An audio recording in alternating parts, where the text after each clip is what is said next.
सीताराम बच्चों, आप सभी के लिए। तो आज हमारी free mock test Himachal Pradesh police constable series का 16वां दिन है। तो इसको अच्छे क्वेश्चन मिलेंगे आपको, इसे अच्छे से करना है। पहले तो प्रश्न ध्यान से पढ़ना है ना, पूछा क्या गया है। तो बोलता है कि उत्पत्ति के आधार पर दीर्घ स्वर कितने हैं। तो कितने हैं बच्चों? 3, 4, 5 या फिर 7। तो कितने हैं आपके? 3 है ना। कौन कौन से? ये हैं बड़ा आ, बड़ी ई और बड़ा ऊ। अब इन्हीं को ही बच्चों सजातीय वर्ण भी कहते हैं। सजातीय क्यों कहते हैं? क्योंकि बड़ा आ मिलकर किससे मिलकर बना है? छोटा आ प्लस छोटा आ। देखिए इसकी जाति देखेंगे तो समान है, इसकी जाति देखेंगे तो समान है। ये अपनी ही जाति के वर्ण को दीर्घ कर रहे हैं। वैसे ही सेम कॉन्सेप्ट यहाँ चलेगा। इसका निर्माण छोटी ई प्लस छोटी ई, दोनों की जातियाँ समान ही है ना, अपनी ही जाति के वर्ण को दीर्घ कर रहे हैं। वही कॉन्सेप्ट यहाँ छोटा ऊ प्लस छोटा ऊ मिलकर बड़ा ऊ बना रहे हैं ना, इसीलिए इनको सजातीय वर्ण कहते हैं। ठीक है, अगला प्रश्न करते हैं। बोलता है निम्न में पश्च स्वर कौन सा है। देखो बच्चों, आपको बहुत अच्छे से करवाया गया है ना, और आपके इसी में ही है ना वर्ण से संबंधित पूरी वीडियो मैंने बना दी है। वहाँ से बाहर एक भी प्रश्न नहीं जाएगा आपका, है ना। अगर बच्चे ने वो देखी होगी, इनको समझा होगा, तो एक भी क्वेश्चन आप गलत नहीं करेंगे, है ना। जिसने नहीं देखी है वो देख सकते हैं। ठीक है, इसमें बोलता है निम्न में से पश्च स्वर। देखो बच्चों, पश्च मतलब ये जिह्वा के आधार पर, जिह्वा की स्थिति के आधार पर पूछ रहा है कि पश्च स्वर कौन सा है। तो छोटी ई, बड़ी ई, अ या फिर आ। तो यहाँ क्या होगा बच्चों? यहाँ हो जाएगा आपका बड़ा आ। यदि हम छोटी ई प्लस बड़ी ई की बात करें, है ना, तो इनकी बात करें तो ये किस में आएंगे? ये आपके अग्रस्वर, है ना, अग्रस्वर, जिन्हें उच्चारण कर जिह्वा का अग्रभाग प्रभावित होता है। अग्र में कितने आएंगे? आपके 4 आएंगे, ई, ए और ए, है ना। ये अगर मध्य स्वर की बात करें बच्चों, तो मध्य स्वर में आपका अ आएगा, है ना, ये छोटा अ आएगा मध्य स्वर में, है ना। और पश्च की बात करें तो पश्च में आएंगे बेटा आपके 5, है ना। पहला तो यहाँ क्राउड बहुत होता है। यहाँ आपका जो पश्च है वहाँ आएंगे 5, है ना। कौन कौन से? बड़ा आ, ऊ और ओ और ओ, है ना। ठीक है, अगला प्रश्न करते हैं। बोलता है निम्न में से विवृत स्वर कौन सा है ना। निम्न में से विवृत स्वर कौन सा है? तो इसमें कौन सा है बच्चों? बड़ा आ, ए या फिर ऊ। तो इसमें क्या हो जाएगा? विवृत होगा ये, है ना, बड़ा आ। विवृत का अर्थ क्या होता है? पहले तो विवृत का अर्थ समझना जरूरी है। विवृत का अर्थ होता है कि जब वर्ण का आप उच्चारण करेंगे तो मुख संपूर्ण खुलना, है ना। विवृत का अर्थ है संपूर्ण मुख का खुलना। तो हमारे हिंदी वर्णमाला में स्वरों की बात करें तो बच्चों ये क्या है? आ ही एक ऐसा वर्ण है ना, जो जिसको उच्चारण करने में संपूर्ण मुख खुलता है ना। ठीक है, अगला प्रश्न करते हैं। बोलता है टोकरी में फल रखे हैं, वाक्य में जातिवाचक संज्ञा है। तो टोकरी में फल रखे हैं, तो जातिवाचक संज्ञा क्या है? टोकरी है, फल है, उपरोक्त दोनों हैं या रखे हैं। तो इसमें क्या हो जाएगा बच्चों? इसमें हो जाएगा ऑप्शन सी, है ना। देखो टोकरी का भी विभिन्न जातियाँ होती हैं ना, कोई छोटी होती है, कोई बड़ी होती है ना। किसी को हाथ में रखने के लिए, किसी को पकड़ने के लिए वो कवर लगा होता है ना। तो देखो टोकरी के भी विभिन्न प्रकार है। यदि फलों की बात करें बच्चों, है ना, फलों की बात करें तो देखो फल में पूरी जातियाँ आ रही हैं भाई। वो किसकी बात कर रहा है हमें नहीं पता, है ना, कि अंगूर की बात कर रहा है, सेब की बात कर रहा है ना, या किसी और फल की बात कर रहा है। तो यहाँ जहाँ भी प्रकार आते हैं, जहाँ भी विभिन्नता आती है, तो वहाँ जातिवाचक संज्ञा हो जाती है ना। तो यहाँ टोकरी और फल दोनों इसमें आ जाएंगे, है ना। अगला प्रश्न करते हैं। बोलता है कोयले की खदानों से ही हीरा निकलता है, वाक्य में द्रव्यवाचक संज्ञा क्या है? तो द्रव्यवाचक संज्ञा क्या है बच्चों? कोयला है, हीरा है, खदान है, या ये भी दोनों है। तो क्या हो जाएगा?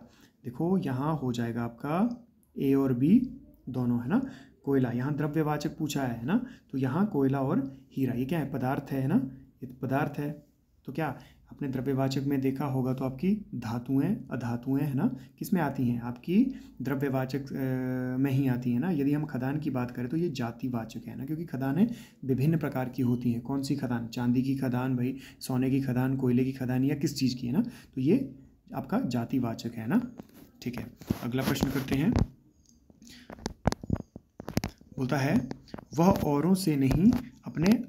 औरों को नहीं अपने आप को धोखा दे रहा है, वाक्य में कौन सा सर्वनाम है? तो यहाँ कौन सा सर्वनाम है बच्चों? पुरुषवाचक सर्वनाम, निजवाचक या अनिश्चय वाचक सर्वनाम, या फिर संबंध वाचक, है ना। तो इसमें क्या हो जाएगा? ये हो जाएगा बच्चों निजवाचक सर्वनाम, है ना। तो इसमें निजवाचक में क्या है, बोलता है कि जब कर्ता अपने लिए, अपने या अपने आप जैसे शब्दों का प्रयोग, है ना, ठीक है, स्वयं, अपने और अपने आप जैसे शब्दों का प्रयोग खुद के लिए करता है तो वो किस में आ जाता है, वो निजवाचक में आ जाता है ना।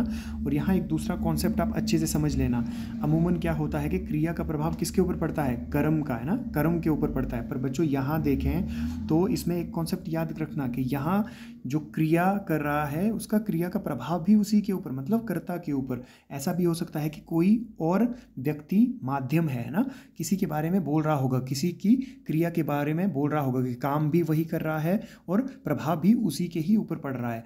हो सकता है कि जैसे वह औरों को नहीं, है ना, जैसे आप मेरा ही मान लीजिए कि मैं बोल रहा हूँ ना, मैं आपसे बात कर रहा हूँ, हम लोग आमने सामने हैं ना, तो मैं उत्तम पुरुष हूँ, आप मध्यम पुरुष हैं, है ना, तो मैं आपसे बोल रहा हूँ कि वह औरों, है ना, वह औरों को नहीं अपने आप को धोखा दे रहा है। यहाँ वह पूछे तो वो क्या है, अन्य पुरुष में, पर यहाँ पूरा क्या है, जब आपको परिभाषाएं आपको बताई गई हैं तो यहाँ क्या है कि कर्ता के ऊपर, है ना, यहाँ कर्ता के ऊपर प्रभाव पड़ेगा और कर्ता स्वयं के लिए अपने अपने आप जैसे शब्दों का प्रयोग करेगा। पूरा वाक्य किसमें है, वो निजवाचक में। क्यों, क्योंकि यहाँ बोल रहा है कि जैसे कोई माध्यम है ना, मैं उसके बारे में बोलूँ कि वह औरों को नहीं अपने आप को धोखा दे रहा है ना, कि उसके बारे में बोल रहा है, वो कुछ काम कर रहा होगा और उसका प्रभाव भी किसके ऊपर पड़ रहा है ना, वो उसका प्रभाव भी उसी के ऊपर पड़ रहा है जो औरों को, मतलब कुछ काम कर रहा होगा और वो धोखा भी उसी के ही ऊपर आ रहा है ना, धोखा भी वही दे रहा है और प्रभाव भी उसी के ऊपर पड़ रहा है, ठीक है।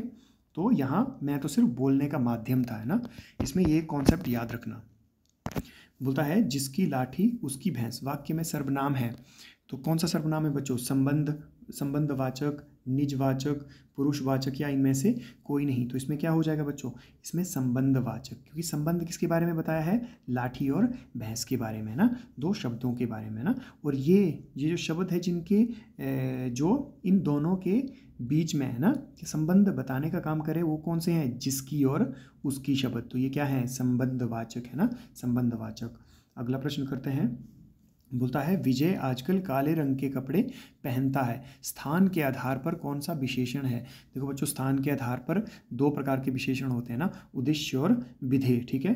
तो यहाँ आपको देखना है कि कौन सा है, इसमें वाक्य को अच्छे से पढ़ना है और उसमें देखना है। पहले तो यहाँ उत्तर देख लेते हैं, फिर उसके बाद मैं समझाता हूँ, है ना। बोलता है विजय आजकल काले रंग के कपड़े पहनता है, तो इसमें क्या हो जाएगा, इसमें हो जाएगा बच्चों उद्देश्य विशेषण, है ना, उद्देश्य विशेषण। देखो इसमें क्या होता है, उद्देश्य विशेषण में होता है बच्चों कि वाक्य में पहले क्या आता है, पहले हमारा विशेषण आता है ना, वाक्य में सबसे पहले क्या आता है, विशेषण। फिर बोलता है कि बच्चों उसके तुरंत बाद ही, है ना, एक भी मतलब कॉमा का भी फर्क नहीं होगा बीच में, उसके तुरंत बाद ही क्या होगा, उसके तुरंत बाद ही बच्चा लोग क्या होगा, विशेष्य, है ना, जिसकी विशेषता बताई गई होगी, है ना, जिसकी विशेषता बताई गई होगी। तो यहाँ देखना है, बोलता विजय आजकल काले रंग के कपड़े पहनता है, तो विशेषता क्या है, विशेषता क्या है, ये है ना, काले, ठीक है। अभी विशेषता किसकी बता रहा है, काले क्या है, विशेषता है ना, विशेषण है, ठीक है। और ये विशेषता किसकी बता रहा है, यहाँ कपड़ों पे मत जाना, यहाँ रंग की विशेषता बता रहा है बच्चों, ये है ना, यहाँ काले क्या है, काले है आपका विशेषण, है ना, विशेषण जो विशेषता बताता है, संज्ञा या सर्वनाम की, है ना।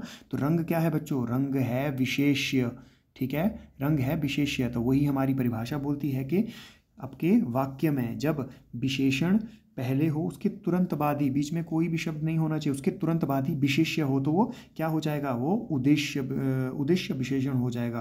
पर अगर बोलता है कि पहले विशेष्य हो, उसके तुरंत बाद विशेषण हो, तो क्या हो जाएगा, वो विधेय विशेषण हो जाएगा, है ना।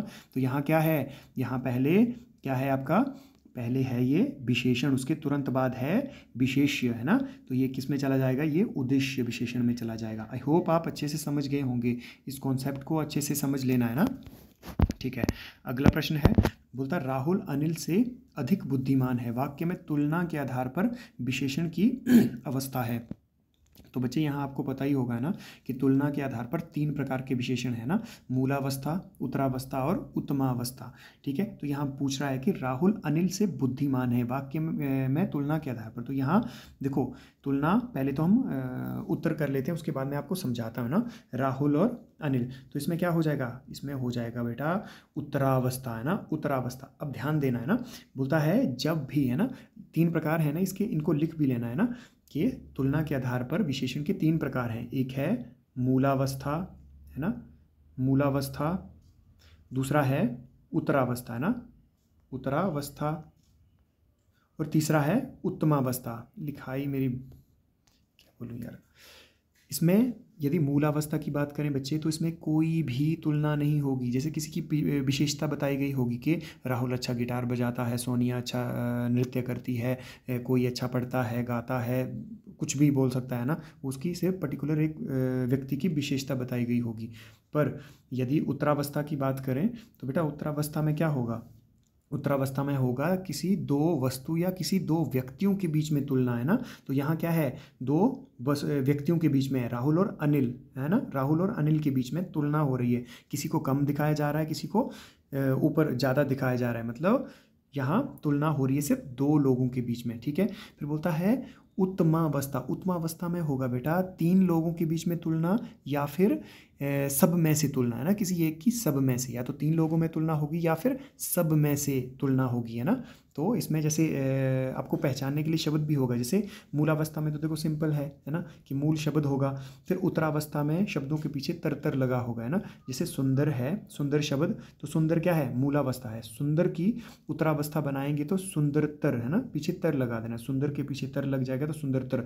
और उसकी उत्तमावस्था बनानी है तो सुंदरतम, है ना, तर की जगह फिर तम, ठीक है। और उत्तमावस्था में इसको पहचानने के लिए यह है कि भाई 3 लोगों के बीच में होगी आपकी तुलना, या फिर एक व्यक्ति की पूरी क्लास में। जैसे अनिल का स्थान कक्षा में सर्वोच्च है, तो यहाँ अनिल की तुलना किसके, कक्षा के सभी बच्चों के साथ हो रही है। और दूसरा शब्द आपने ध्यान दिया सर्वोच्च, सर्वोच्च में से सब में से उच्च, है ना, सब में से उच्च।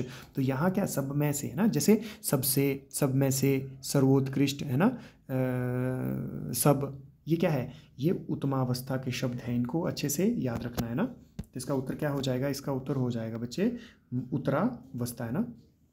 ठीक है, अगला प्रश्न करते हैं। बोलता है अधिक शब्द की उत्तरावस्था होगी। तो अभी मैंने आपको बता दिया है ना कि अधिक शब्द की उत्तरावस्था क्या होगी। अधिक है आपका मूल, है ना, ठीक है। तो क्या बोल रहा है ये, उत्तरावस्था। तो देखो तर है ना, तो मैंने आपको पहले ही बोला था कि तर शब्द लगेगा। तो इसमें क्या है, अधिक की उत्तरावस्था है अधिकतर, है ना। बच्चों बाहर बहुत शोर हो रहा है ना, तो मैंने थोड़ा पॉज। आइए प्रश्न करते हैं ना। बोलता है नर्स रोगी को दवा पिलाती है, वाक्य में कौन सी क्रिया है ना। यहाँ क्रिया पूछ रहा है कौन सी है, द्विकर्मक है, अकर्मक है, नाम धातु क्रिया है या संयुक्त। देखो संयुक्त की बात करें तो 2 धातु हैं, तो इसमें है नहीं, है ना, 2 क्रियाएं होनी चाहिए, है ना। तो यहाँ सिर्फ पिलाना ही क्रिया है, ठीक है। फिर नाम धातु, देखो नाम धातु क्या होता है, जो संज्ञा या फिर विशेषण से मिलकर बनने वाली क्रिया, है ना। जैसे इसमें तो देखो संज्ञा और सर्वनाम से संबंधित कोई भी नहीं बनी है ना क्रिया। तो अकर्मक तो बिल्कुल भी नहीं होगा, क्योंकि इसमें क्या है, इसमें कर्म मौजूद है। तो ये क्या होगा, द्विकर्मक क्रिया, है ना, द्विकर्मक। और द्विकर्मक 2 कर्म कौन से हैं, 2 कर्म हैं बेटा। बोलता है नर्स रोगी को दवा पिलाती है, मतलब नर्स क्या है, कर्ता है, कर्ता कर्म को, है ना, रोगी को क्या पिलाती है, दवा, है ना। क्रिया का प्रभाव किसके ऊपर पड़ता है, क्रिया का प्रभाव कर्म के ऊपर पड़ता है। तो यहाँ क्या है, ये दोनों रोगी और दवा क्या है, ये कर्म है ना, ठीक है। पहला तो आप इजीली पहचान सकते हैं कि कर्ता ने कर्म को, है ना, कि नर्स ने रोगी को, तो रोगी एक हो गया ना। फिर दवा पिलाई, देखो दवा कम और ज़्यादा होगी, दवा के ऊपर प्रभाव पड़ रहा है ना। तो यहाँ क्या है, क्रिया का प्रभाव, है ना, पिलाना क्रिया है, तो पिलाना क्रिया का प्रभाव किसके ऊपर पड़ रहा है, दवा के ऊपर, है ना, ठीक है। फिर सेकंड नंबर पे रोगी के ऊपर पड़ रहा है ना, क्योंकि पहले दवा पिलाई जा रही है, किसको, रोगी को, है ना। आई होप आप समझ गए होंगे। तो ये द्विकर्मक क्रिया होगी, है ना, जैसा नाम में ही लिखा है, ठीक है। बोलता है अब तो आना जाना लगा रहेगा, है ना, निम्नलिखित पद में क्रिया है। तो देखो आना जाना है, तो इसमें कौन सी क्रिया है, समाप्ति बोधक है, नित्य बोधक है, संयुक्त क्रिया है या नाम धातु क्रिया है। तो यहाँ यदि नाम धातु की मैंने बात की, नाम धातु, तो ये भी नहीं होगा, क्योंकि यहाँ संज्ञा और विशेषण से मिलकर कोई भी ये नहीं बनी है क्रिया, है ना। तो बोलता संयुक्त, है ना, संयुक्त, ये इसमें आ जाएगा संयुक्त। संयुक्त मतलब 2 क्रियाएं, है ना, 2 अलग अलग क्रियाएं जब एक वाक्य में आ जाएं उनको संयुक्त क्रिया। आना मतलब आना और जाना 2 क्रियाएं, है ना, यहाँ 2 क्रियाएं हैं, तो ठीक है, क्या हो जाएगा, संयुक्त। और नित्यता बोधक होता है कि जब किसी कार्य के ख़त्म होने का पता ही ना चले, है ना। जैसे आपके दिल की धड़कन है ना, दिल का धड़कना क्या है, वो नित्यता बोधक है ना, वो अभ्यास बोधक नहीं है। नित्यता और अभ्यास में थोड़ा सा ध्यान रखना है ना। नित्यता होगा जो काम जो मतलब क्रिया ख़त्म होने का पता ना चले। जैसे हवा बहती है ना, हवा चलती है, अब वो कहाँ ख़त्म होती है कोई नहीं बता सकता। सूर्य निकलता है ना, कहाँ रुकता है या कहाँ मतलब ये अस्त होता है, ये सिर्फ अस्त मतलब कुल मिला के सूर्य के चलने का पता है, रुकने का नहीं है ना। कि सूर्य निकला जी पूर्व से पश्चिम में चला गया तो वहाँ थोड़ी ना छिप गया है और रुक थोड़ी गया वो, है ना। और वैसे ही आपकी सांसें हैं, तो सांसों का चलना भी क्या है, वो भी आपका नित्यता बोधक है, अभ्यास बोधक नहीं। अभ्यास बोधक होगा जब बीच में मतलब ख़त्म होने का पता लग जाएगा, है ना। बीच में जहाँ भी अवरोध पड़ता है तो अभ्यास बोधक है कि वह मंदिर जाया करता है, वो पढ़ा करता है। अब जैसे आप हैं, आप अभी अभ्यास कर रहे हैं ना, आप पढ़ते हैं तो अभ्यास कर रहे हैं। जब पुलिस में सिलेक्ट हो जाएंगे फिर थोड़ी ना पढ़ने बैठेंगे, है ना। तो क्या है, बीच में अवरोध पड़ जाएगा, रुक जाएगी क्रिया। पर जहाँ बोलता है कि बिल्कुल भी किसी कार्य के रुकने का पता ही ना चले कि वो कहाँ ख़त्म हो रहा है। जैसे नदी है, नदी का पता थोड़ी है कहाँ ख़त्म हो रही है, समुद्र में मिलकर भी कहाँ वो ख़त्म थोड़ी हो रही है, वो है तो है ना, उसमें हलचल तो है ना। तो वही चीज़ें याद रखनी है, ठीक है। फिर समाप्ति बोधक बोलता है, समाप्ति बोधक होता है किसी कार्य के समाप्त होने का जहाँ पता चले, है ना। वो समाप्ति बोधक में आएगा कि राहुल खाना खा चुका है, नीता जा चुकी है, वो क्या है, समाप्ति बोधक है। आई होप आप समझ गए होंगे, है ना। नेक्स्ट क्वेश्चन करते हैं। बोलता है निम्न में से गंगा का पर्यायवाची नहीं है, जाह्नवी, मंदाकिनी, ध्रुव नंदा या फिर अर्कजा, है ना। तो इसमें क्या हो जाएगा, इसमें हो जाएगा अर्कजा। देखो पर्यायवाची तो मोस्ट इंपॉर्टेंट है ना, आपको कराए हुए हैं तो इनको गलत मत करना, है ना। अर्कजा क्या होता है, अर्कजा है यमुना का पर्यायवाची, है ना। नेक्स्ट है, बोलता है निम्न में से सूर्य का पर्यायवाची नहीं है ना, सूर्य का पर्यायवाची नहीं है, मार्तंड, सविता, हंस या फिर हेम। तो इसमें क्या हो जाएगा, हेम। हेम किसका है, हेम सोने का है। बाकी मार्तंड, सविता और हंस ये किसके हैं, सूर्य के पर्यायवाची है ना। नेक्स्ट करते हैं। बोलता हमें यहाँ से शीघ्र निकलना पड़ेगा ना, ये गलत हो गया यहाँ पे थोड़ा। बोलता हमें यहाँ से शीघ्र यहाँ से निकलना पड़ेगा, है ना। वाक्य में शीघ्र कौन सा अव्यय है, तो यहाँ कौन सा अव्यय है बेटा, ये है आपका क्रिया विशेषण। पर क्रिया विशेषण में भी कौन सा, देखो क्रिया विशेषण 4 प्रकार के हैं ना, स्थानवाचक, है ना, स्थानवाचक, कालवाचक, रीतिवाचक या फिर आपका परिमाणवाचक, है ना। तो इसमें क्या है, मैंने आपको पहले ही बताया है कि आपको क्वेश्चन करना है ना। निकलना, जैसे निकलना क्रिया है तो निकलना अगर आप स्थान के बारे में, है ना, अगर स्थानवाचक होगा तो ये आ जाएगा। स्थानवाचक से अगर आप स्थानवाचक तक पहुंचना है तो क्रिया से क्वेश्चन करेंगे कि कहाँ, है ना। क्या क्वेश्चन करेंगे, कहाँ, कहाँ निकलना है, नहीं पता है ना, नहीं आ रहा है। फिर बोलता है कालवाचक के बारे में, अगर कालवाचक होगा तो यहाँ तक पहुँचा देगा, कब निकलना है वो भी वाक्य में नहीं दिया गया है ना। फिर बोलता है कि रीतिवाचक को जानना है तो आपको प्रश्न पकड़ना पड़ेगा, कैसे निकलना है, कैसे निकलना है, शीघ्र निकलना है ना, कैसे निकलना है, शीघ्र। तो शीघ्र कैसे है, ये रीतिवाचक क्रिया विशेषण है ना, क्रिया विशेषण में भी रीतिवाचक, रीतिवाचक मोस्ट इंपॉर्टेंट है, अच्छे से इसको याद करना है ना, ठीक है। नेक्स्ट है, बोलता तुम भी मेरे साथ काम करोगे। वाक्य में भी कौन सा अव्यय है ना, तो इसमें भी कौन सा अव्यय है, क्रिया विशेषण, संबंधवाचक, समुच्चयवाचक या फिर उपरोक्त में से कोई नहीं। तो इसका क्या हो जाएगा बच्चों, इसका हो जाएगा उपरोक्त में से कोई नहीं, क्योंकि ये किसका है, निपात का, है ना। निपात का कार्य होता है किसी बात पर या किसी वस्तु या व्यक्ति या बात पर बल देने के लिए, है ना, बल देने के लिए किसी चीज़ का प्रयोग होता है। और इसके निकालने पर भी वाक्य पूरा होता है ना, पूरा बनेगा, वो सामान्य वाक्य बनेगा। पर जब निपात को लगाते हैं तो क्या हो जाएगा, तो ही इसमें प्रभाव बढ़ेगा, है ना। अब यहाँ बोल रहा है कि जैसे इसको भी को गायब कर दो, है ना, तो वाक्य क्या है, तुम मेरे साथ काम करोगे, नॉर्मल सा वाक्य है ना। पर यहाँ जब आपने भी जोड़ दिया कि तुम भी मेरे साथ काम करोगे, तो ये क्या है, कंपल्सरी हो गया है ना, कि आपको करना ही पड़ेगा, तुम भी मेरे साथ काम करोगे, तो इसमें निपात में आ जाएगा, ठीक है। अगला प्रश्न करते हैं। बोलता है निम्न में से कौन सा हरि का अनेकार्थक नहीं है ना, तो हरि का अनेकार्थक कौन सा नहीं है, वानर नहीं है, वानर, विष्णु, शिव या फिर लाल। तो इसमें क्या होगा, आंसर आपका हो जाएगा लाल, है ना। लाल किसका है, अरुण, है ना, सूर्य का, ठीक है। अरुण के हैं ये समानार्थी है ना, सूर्य का सारथी है ना, ये चीज़ें अरुण के समानार्थी हैं, हरि के नहीं, है ना। नेक्स्ट है, मधु का अनेकार्थी शब्द नहीं है। तो कौन सा नहीं है, शहद, शराब, बसंत या फिर किरण, तो इसका क्या हो जाएगा बच्चों, इसका हो जाएगा आपका किरण, है ना। किरण मधु का अनेकार्थी शब्द नहीं है ना। ठीक है, अगला प्रश्न करते हैं। बोलता है अनुलोम का विलोम शब्द, है ना। अनुलोम का विलोम शब्द तो क्या हो जाएगा, विलोम, प्रतिलोम, भीषण या विरक्त। तो इसका क्या हो जाएगा बच्चों, इसका हो जाएगा प्रतिलोम। विलोम मत कर देना, है ना। अनुलोम विलोम योगा का है ना, योगा करते होंगे आप तो उस पर मत चले जाना, ठीक है। अगला प्रश्न करते हैं।